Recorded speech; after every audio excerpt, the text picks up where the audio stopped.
राधे राधे बंधुओं, आज मैं आपको श्रवण करवाने जा रही हूँ फागुन मास के शुक्ल पक्ष की आमलकी एकादशी व्रत कथा। बंधुओं, आमलकी एकादशी जो कि होलिका दहन के 4 दिन पूर्व फागुन के शुक्ल पक्ष की इस एकादशी का नाम आमलकी एकादशी है। इन दिनों आंवले के वृक्ष में भगवान का निवास रहता है, इसलिए आंवले के वृक्ष के नीचे बैठकर भगवान की पूजा करने और आंवला खाने और दान करने का बहुत महत्व है। ब्रह्म ऋषि वशिष्ठ जी और महाराज मानधाता के मध्य संवाद रूप में है इस एकादशी की कथा। त्रेता युग में एक दिन महाराज मानधाता ने ब्रह्म ऋषि वशिष्ठ जी से अनुरोध किया, हे मुनिवर, यदि आप मुझसे प्रसन्न हैं तो कृपा पूर्वक मुझे कोई ऐसा व्रत बतलाएं जिसको करने से मेरे सब प्रकार से कल्याण हो। महर्षि वशिष्ठ जी ने उत्तर दिया, हे राजन, यूं तो सभी व्रत बहुत उत्तम हैं, परंतु इनमें सर्वोत्तम है आमलकी एकादशी व्रत।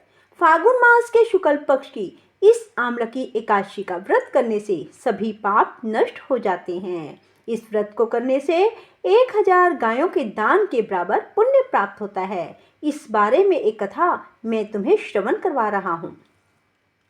वैदिक नामक एक नगर में ब्राह्मण, क्षत्रिय, वैश्य और शूद्र चारों वर्णों के परिवार आनंद पूर्वक रहा करते थे। वहां पर सदैव वेद ध्वनि गूंजा करती थी। पापी, दुराचारी और नास्तिक कोई ना था। उस नगर में चैत्ररथ नाम का चंद्रवंशी राजा राज्य करता था। सभी नगरवासी भगवान विष्णु के परम भक्त थे और सभी नियम पूर्वक एकादशियों का व्रत करते थे। प्रत्येक वर्ष के समान फागुन मास के शुक्ल पक्ष की आमलकी एकादशी आई। उस दिन राजा, प्रजा, बाल, वृद्ध सब ने हर्ष पूर्वक व्रत किया। राजा अपनी प्रजा के साथ मंदिर में जाकर कुंभ स्थापित करके धूप, दीप, नैवेद्य, पंचरत्न आदि से आंवले का पूजन करके इस प्रकार स्तुति करने लगा। प्रत्येक वर्ष के समान फागुन मास के शुक्ल पक्ष की आमलकी एकादशी आई। उस दिन राजा, प्रजा, बाल, वृद्ध सब ने हर्षपूर्वक व्रत किया। राजा अपनी प्रजा के साथ मंदिर में जाकर कुंभ स्थापित करके धूप, दीप, नैवेद्य, 5 रत्न आदि से आंवले का पूजन करके इस प्रकार स्तुति करने लगा, हे धात्री, आप ब्रह्मा जी द्वारा उत्पन्न हुए हो और समस्त पापों का नाश करने वाले हो, अतः आपको नमस्कार है। अब आप मेरा अधर्य स्वीकार करें। आप रामचंद्र जी द्वारा सम्मानित हो। मैं आपसे प्रार्थना करता हूँ कि आप मेरे समस्त पापों को समूल नष्ट करें। मंदिर में सबने रात्रि को जागरण किया। रात के समय वहाँ एक बहेलिया आया जो अत्यंत पापी और दुराचारी था। वह अपने कुटुंब का पालन पोषण जीव हिंसा करके किया करता था। उस दिन उसे कोई शिकार ना मिला, अतः निराहार रहना पड़ा। भूख और प्यास से व्याकुल वह बहेलिया मंदिर के एक कोने में बैठ गया और विष्णु भगवान और एकादशी महात्म की कथा सुनने लगा। इस प्रकार अन्य मनुष्यों की भांति उसने भी सारी रात जागरण किया। प्रातःकाल घर आकर उसने भोजन किया। कुछ समय बाद उस बहेलिये की मृत्यु हो गई। आमलकी एकादशी का व्रत और जागरण करने के कारण अगले जन्म में उस बहेलिये ने राजा विदुरथ के घर जन्म लिया। उसका नाम वसुरथ रखा गया। विवाह होने पर वह चतुरंगिनी सेना और धन धान्य से युक्त होकर 10,000 ग्रामों का पालन करने लगा। वह तेज में सूर्य के समान, कांति में चंद्रमा के समान, वीरता में भगवान विष्णु के समान और क्षमा में पृथ्वी के समान था। वह अत्यंत धार्मिक, सत्यवादी, कर्मवीर और विष्णु भक्त राजा बना। प्रजा का समान भाव से पालन, यज्ञ करना और दान देना उसका नित्य का कर्तव्य था। एक दिन राजा वसुरथ शिकार खेलने वन में गया। दैव योग से वह मार्ग भूल गया और रात्रि हो जाने पर उसी वन में एक वृक्ष के नीचे सो गया।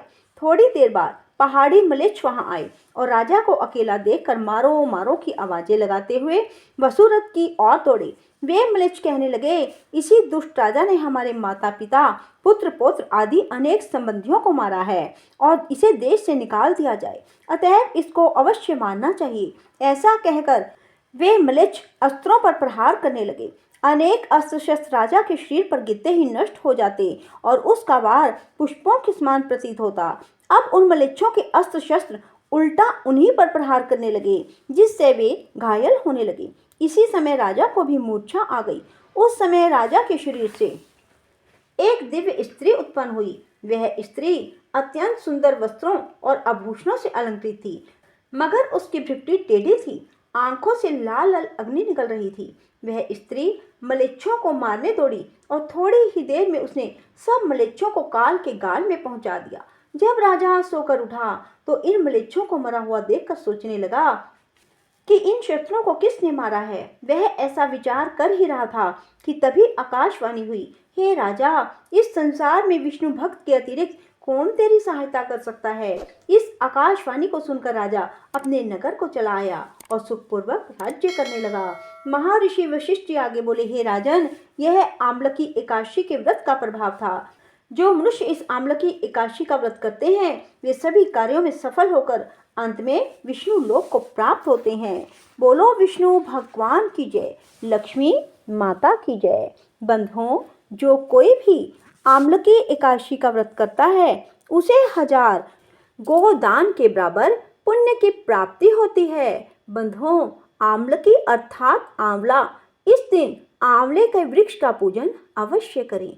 आंवले के वृक्ष में जल अर्पित करें और फिर धूप दीप दिखाएं, कुछ फूल और नैवेद्य अर्पित करें और आंवले के वृक्ष की परिक्रमा करें। बंधुओं, ऐसे करने से आपकी हर मनोकामना भी पूर्ण होगी।